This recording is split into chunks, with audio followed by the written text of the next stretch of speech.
নিচের গায়ে যারা থাকেন, হ্যাঁ কি না বলুন? সারা রাত্রি ধরে গরু যায় না। জাতীয় সড়কে গরু যাওয়ার জন্য সড়ক বানিয়েছে ভারত সরকার। গরু পাচার করছে, বালি পাচার করছে। আপনাদের শৌচালয় দেয়নি, আবাসের বাড়ি দেয়নি। এই চোরামূলের লোকেরা বাড়ি বাড়ি গিয়ে ফর্ম সই করাচ্ছে, ফটো তোলাচ্ছে, বলছে বাড়ি দেব। কবে দেব? ভোটের পরে দেব। গেলেই দড়ি দিয়ে বাঁধুন, বেঁধে জিজ্ঞেস করুন নরেন্দ্র মোদী 40 লক্ষ বাড়ি দিয়েছে, ওই বাড়ি কে খেয়েছে তার তালিকা আগে দাও। আপনারা শুনে রাখুন, এখানে চীনা বাদাম হয়, এখানে ফুল হয়, এখানে অনেক সবজি খন্দ হয়, উর্বর জমি। আপনারা বলুন তো, আপনারা শস্য বীমার টাকা কেউ পান? আলু চাষিরা পান, বাদাম চাষিরা পান? কারণ পশ্চিমবঙ্গে প্রধানমন্ত্রী ফসল বীমা যোজনা নেই। এখানে বাংলা ফসল বীমা যোজনা করে বাজাজ কোম্পানিকে দিয়েছে। আর কৃষি মন্ত্রীর ছেলের বন্ধু 50 কোটি টাকা বছরে কমিশন পায়। আমার কৃষকরা, অন্নদাতা কৃষকরা, তারা ক্ষতিপূরণ পায় না। গত পরশুদিন নরেন্দ্র মোদীজি তার সরকার 12 কোটি কৃষকের অ্যাকাউন্টে প্রধানমন্ত্রী কিষাণ সম্মান নিধির 6000 টাকার একটা কিস্তির টাকা ঢুকিয়েছে।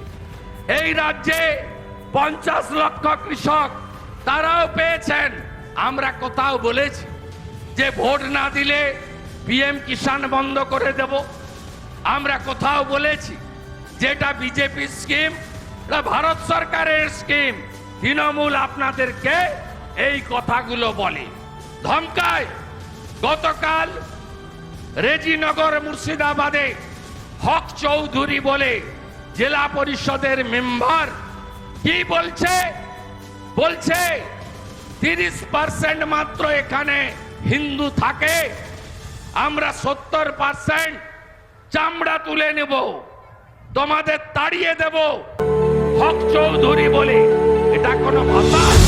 মুসলিমরা এটাকে সমর্থন করেন? আমরা 70-30-এর কথা বলি কখনো যে আমরা 70% আছি, তোমাদের দেখে নেব?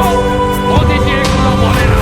তৃণমূল বিভাজনের রাজনীতি করে।